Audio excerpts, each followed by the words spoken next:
L'apprentissage est la pierre angulaire du progrès humain. C'est le moteur de notre capacité d'adaptation, d'innovation et d'épanouissement dans un monde en constante évolution. De nos premiers pas à la maîtrise de compétences complexes, l'apprentissage façonne nos expériences et définit qui nous sommes. Mais que se passe-t-il exactement dans notre cerveau lorsque nous apprenons quelque chose de nouveau?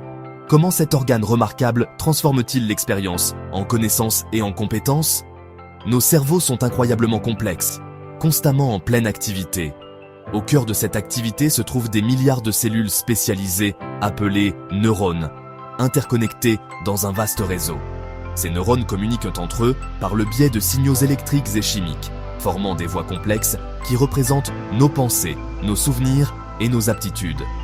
Apprendre, au niveau le plus fondamental, implique des changements dans ces voies neuronales. Imaginez un sentier en forêt. À chaque pas que nous faisons, le chemin devient plus défini, le rendant plus facile à parcourir.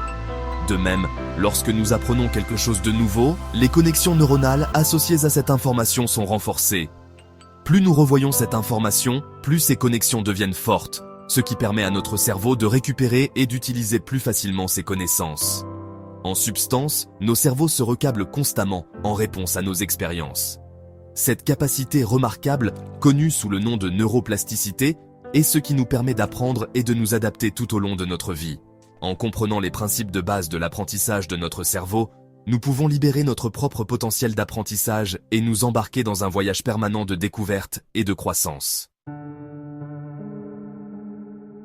Pour vraiment saisir les subtilités de l'apprentissage, nous devons explorer plus en profondeur le monde microscopique des neurones et des synapses. Imaginez les neurones comme de minuscules messagers, chacun ayant un rôle unique dans le traitement et la transmission de l'information. Ces messagers ne travaillent pas isolément. Ils communiquent entre eux par l'intermédiaire de jonctions spécialisées appelées synapses. Au niveau d'une synapse, le neurone émetteur libère des messagers chimiques appelés neurotransmetteurs, qui sont ensuite captés par des récepteurs sur le neurone récepteur. Cet échange chimique permet aux signaux de traverser l'espace, transportant l'information d'une partie du cerveau à une autre. L'apprentissage, à bien des égards, se résume au renforcement ou à l'affaiblissement de ces connexions synaptiques. Lorsque nous apprenons quelque chose de nouveau, les synapses impliquées dans le traitement de cette information deviennent plus efficaces.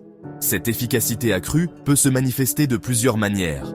Les synapses existantes peuvent libérer davantage de neurotransmetteurs, ou de nouvelles synapses peuvent se former, créant des voies supplémentaires pour la circulation de l'information. Ce renforcement des connexions facilite la circulation des signaux le long de ces voies à l'avenir, ce qui facilite le rappel et l'application des informations apprises. À l'inverse, lorsque nous n'utilisons pas certaines informations ou compétences, les connexions synaptiques correspondantes s'affaiblissent. Ce processus, connu sous le nom d'élagage synaptique, garantit que nos cerveaux restent efficaces, en concentrant les ressources sur les connexions les plus pertinentes à nos expériences. Ce délicat équilibre entre le renforcement et l'élagage des connexions sous-tend la remarquable capacité de notre cerveau à s'adapter et à apprendre tout au long de notre vie. L'apprentissage n'est pas un processus monolithique. Il englobe un large éventail de compétences et d'aptitudes, chacune s'appuyant sur différentes régions et mécanismes cérébraux. L'acquisition du langage, par exemple, fait largement appel à des zones de l'hémisphère gauche du cerveau, telles que l'aire de Broca pour la production du langage et l'aire de Wernicke pour la compréhension du langage. En tant que nourrissons, nous sommes immergés dans un monde de sons, déchiffrant progressivement les schémas et associant les mots aux objets et aux actions. Ce processus renforce les connexions dans les zones du langage, câblant notre cerveau pour la communication. De même, apprendre une nouvelle langue plus tard dans la vie implique la création de nouvelles voies et connexions, en s'appuyant souvent sur les réseaux linguistiques existants. Les habiletés motrices, quant à elles, reposent même sur l'interaction entre le cerveau, les muscles et le feedback sensoriel. Le cervelet, situé à l'arrière du cerveau, joue un rôle crucial dans la coordination des mouvements et le perfectionnement des habiletés motrices. Lorsque nous apprenons à faire du vélo ou à jouer d'un instrument de musique, le cervelet reçoit un feedback de nos sens, ce qui nous permet d'ajuster nos mouvements et d'améliorer la coordination au fil du temps. Ce ne sont là que deux exemples de la diversité de l'apprentissage. De la navigation spatiale à l'intelligence émotionnelle, chaque compétence que nous acquérons implique des régions et des mécanismes cérébraux uniques travaillant de concert. Comprendre ces différents types d'apprentissage nous permet d'adapter nos approches d'apprentissage et de maximiser notre potentiel dans divers domaines. L'adage « c'est en forgeant qu'on devient forgeron » est profondément vrai en matière d'apprentissage. La répétition joue un rôle crucial dans la consolidation des nouvelles connaissances et compétences en renforçant les voies neuronales associées à ces informations. Imaginez que vous appreniez une nouvelle chorégraphie. Les premières tentatives peuvent être maladroites et décousues. Cependant, à chaque répétition, nos mouvements deviennent plus fluides et plus coordonnés.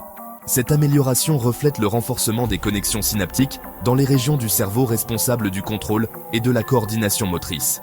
La répétition renforce les connexions synaptiques par un processus appelé potentialisation à long terme, ou PLT.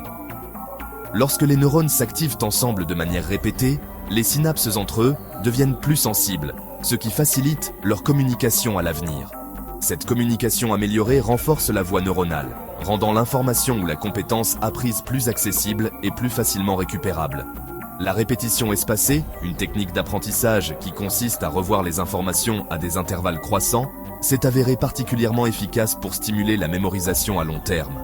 En espaçant nos séances d'entraînement, nous forçons notre cerveau à récupérer des informations de la mémoire à plusieurs reprises, renforçant ainsi ses connexions neuronales.